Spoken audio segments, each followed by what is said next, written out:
यहाँ पे थोड़ी देर पहले गैदरिंग हुआ था जिसमें आधा दर्जन से ज्यादा औरतें घायल हो चुकी। बैरिकेडिंग की गई होती तो सभी को आसानी होता जल चढ़ाने में। पंडार पुजारी है, उन लोग के द्वारा बहुत ही भारी गलती हुआ था जिसके कारण यहाँ पे आ गए हम लोग बाबा महेंद्रनाथ में जल भर चुके हैं, लेकिन अभी गेट नहीं खुला है। अभी 2:30 बज रहा है, 2:30 हो रहा है और सभी लोग द्वार खोलने का इंतजार कर रहे हैं।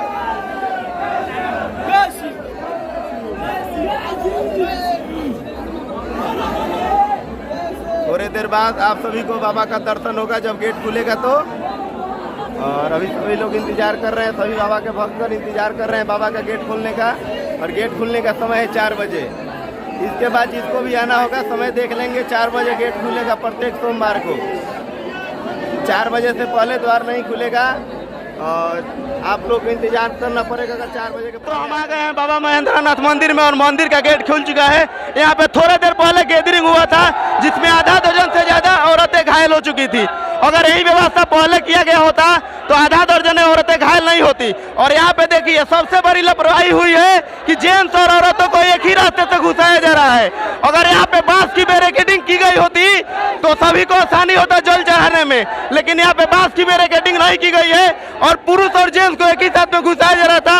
इसलिए यहाँ पे थोड़ी देर पहले भगौदर हुआ था और भगौदर में लगभग 1 दर्जन से अधिक औरतें घायल। देखिए यहाँ पे पुलिस प्रशासन का कोई दोष नहीं था, लेकिन मंदिर के जो पंडार पुजारी है उन लोग के द्वारा बहुत ही भारी गलती हुआ था जिसके कारण यहाँ पे भगौदर हुआ। और मैं पुलिस प्रशासन को दोष नहीं दूंगा क्योंकि वो लोग अपना बखूबी काम निभाए हैं। अगर जो लोग नहीं होते तो यहाँ पे बहुत ही बड़ा घटना घट जाता।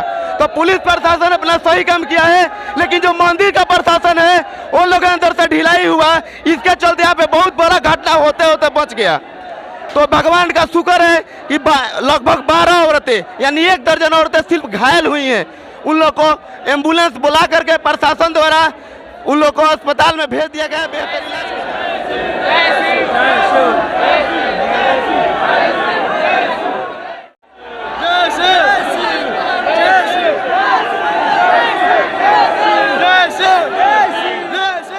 बाबा का दर्शन कीजिए, अंदर का नजारा है देखिए। और एक पार्वती जी का मंदिर है, यहाँ पे बादशाह जी मौजूद है।